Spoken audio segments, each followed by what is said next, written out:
If you're a regular listener of Daybreak, you will know that enough has been said about the quick commerce boom on this podcast. We've spoken extensively about how Blinkit, Zepto, and Swiggy Instamart have managed to turn the business of instant delivery into a $6 billion industry. We have discussed all the audacious bets that these platforms have taken, why some of them worked, why others failed. We've spoken about the people leading these businesses and their often brilliant but sometimes questionable business decisions. What we haven't spoken about, though, are the gatekeepers of quick commerce, the people who decide which products will see the light of day on all these platforms and which will not. In many ways, these are the people deciding the varieties of breads that you choose from, or what new brand of sunscreen you may want to try out, or which new cool pair of headphones you would want to purchase on your quick commerce platform of choice. In this space, they wield tremendous power. I am speaking, of course, about category managers. And I know that's a rather unassuming title for a set of people who have, in so many ways, become the overlords of the quick commerce industry. So this role of a category manager, it came into existence majorly with e-commerce, just like earlier how e-commerce platforms were growing the business and expanding into different categories. They needed these managers to take care of things, ensure like the pricing and the execution of the products in these categories were up to the mark. But quick commerce took things to a whole new level. Today, if you see the responsibilities of a category manager, they are not just restricted to say pricing and ensuring that the product is available.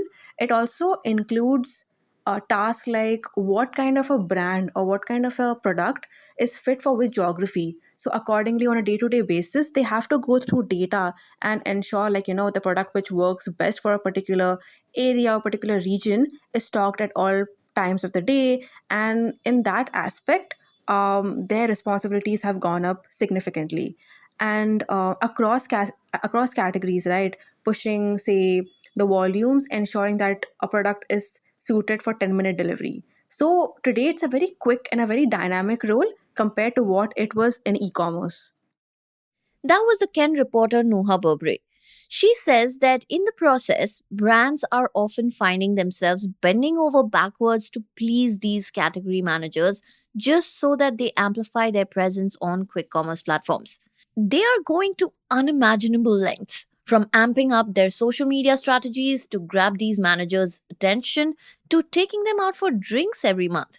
You see, most companies, particularly new D2C brands, have no choice. Making their products available on quick commerce platforms is the only logical way for them to grow. The founder of one such company told the Ken that it was a vicious cycle that they were often sucked into. So, category managers, by extension, play a very important role in their growth stories. But being a category manager is no easy task. You're not just picking from many brands, old and new, you are also deciding what today's customer wants. And that is a whole different ballgame. Welcome to Daybreak, a business podcast from the Ken. I'm your host Snigdha Sharma, and I don't chase the news cycle. Instead, every day of the week, my colleague Rahil Philippos and I will come to you with one business story that is worth understanding and worth your time. Today is Thursday, the 19th of December.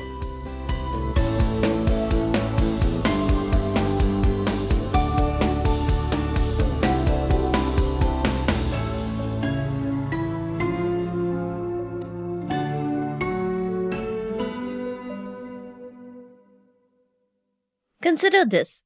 Today, category managers at Swiggy Instamart and Blinkit respectively handle about 20 to 25,000 SKUs or stock keeping units collectively.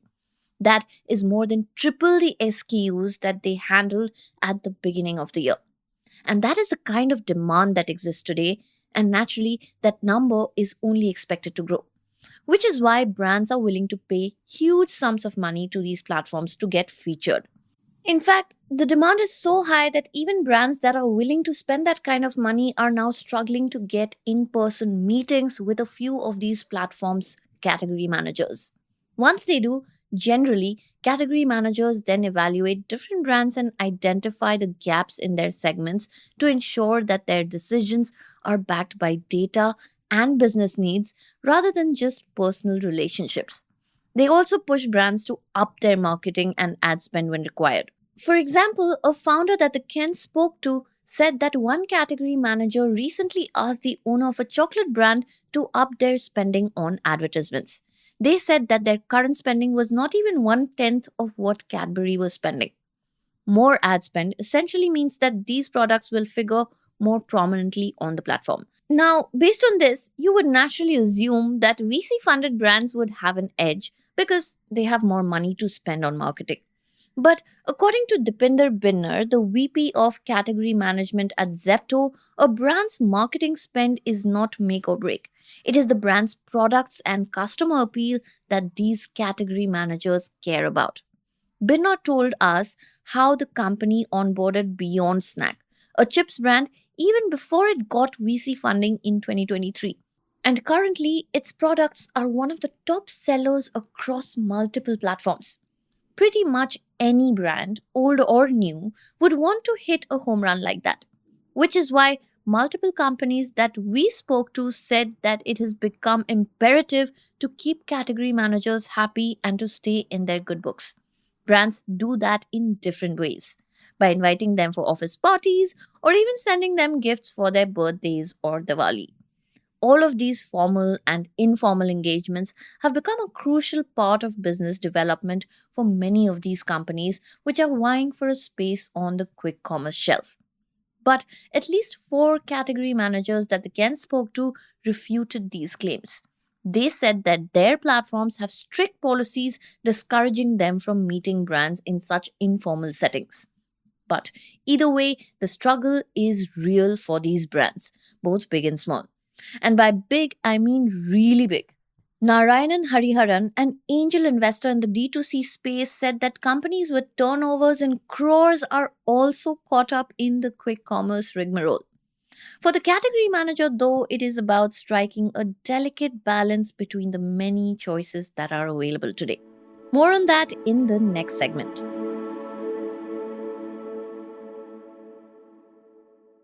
A big part of a category manager's job is perfecting the product mix available on a platform.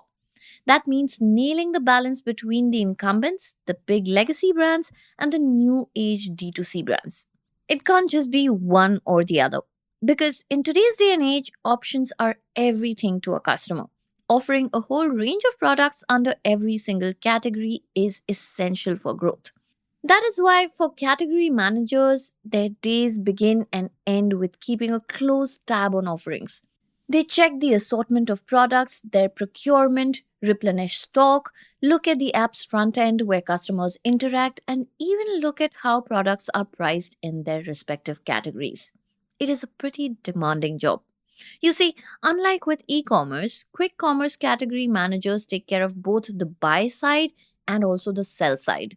So they take care of getting various brands on the platform and also look at things like pricing, inventory, and margins. One manager at Zepto said that typically a quick commerce category manager has to handle at least 4 to 5 calls with sellers, distributors, or brands every single day. And that is how they keep up with the trends in their respective categories.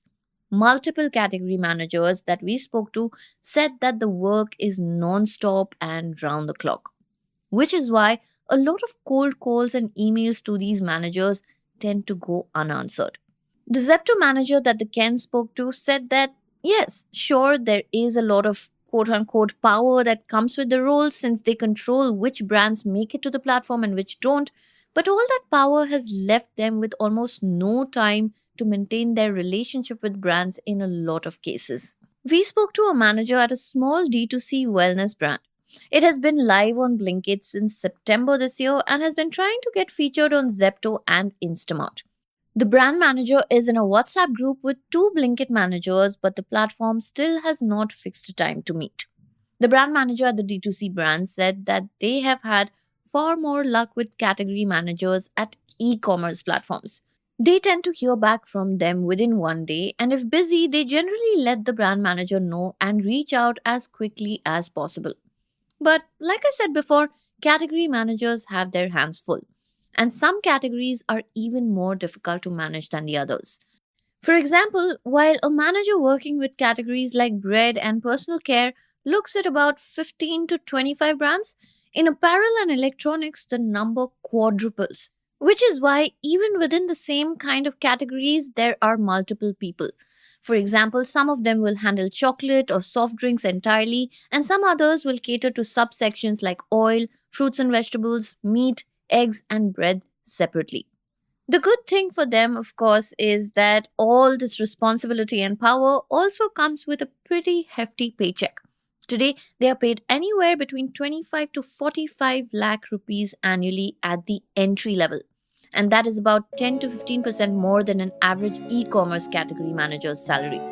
But with that hefty paycheck comes considerably more pressure. A project that would once take a couple of months to execute, a category manager now has to pull off within 5 days. Clearly, being the overlord of quick commerce is no easy task. But these category managers still have brands dancing to their tunes.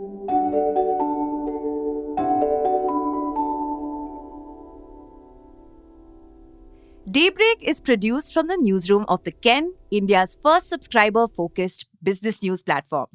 What you're listening to is just a small sample of our subscriber only offerings. A full subscription unlocks daily long form feature stories, newsletters, and podcast extras. To subscribe, head to theken.com and click on the red subscribe button on the top of the Ken website. Today's episode was hosted by Snigdha Sharma and edited by Rajiv CL.